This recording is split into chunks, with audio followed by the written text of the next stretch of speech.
ভাই হ্যালো, কিছু একটা কর। ওই জামাটার দাম 400 টাকা চাইছে তো বন্ধু। হ্যাঁ তো আমি কি করবো? ও সেলার, তুই কাস্টমার, নিজেদের মধ্যে বোঝাপড়া করে নে, আমায় টানছিস কেন? আরে তুই তো ওর সাথে আমার পরিচয় করেনি, বললি ও নাকি খুব কম দামে জামা সেল করে, 400 টাকাটা কম দাম, ওই ড্রেসটার দাম 400 টাকা।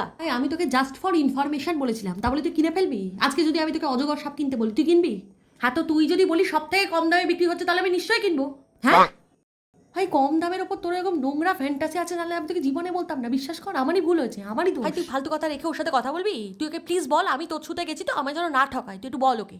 আরে ও বিজনেস করছে, আমি ওর যতই বন্ধু হই, প্রেমিকা হই, যাই হই, আমার জন্য লস করবে নাকি?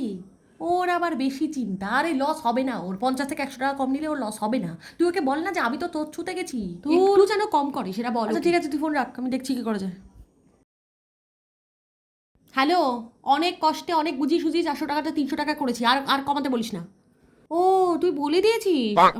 অ্যাকচুয়ালি এই মাত্র আমি ফ্লিপকার্টে দেখলাম ওই সেম জামাটার দাম 700 টাকা, সেই জন্য আমি 400 টাকা হ্যাঁ করে দিয়েছি আর কি। বাহ, কি ভালো কেস খালি রে তুই আমায়, থ্যাংক ইউ রে, চিরজীবন কৃতজ্ঞ থাকবো তোর কাছে। শুয়োরের বাচ্চা, ফোন রাখ।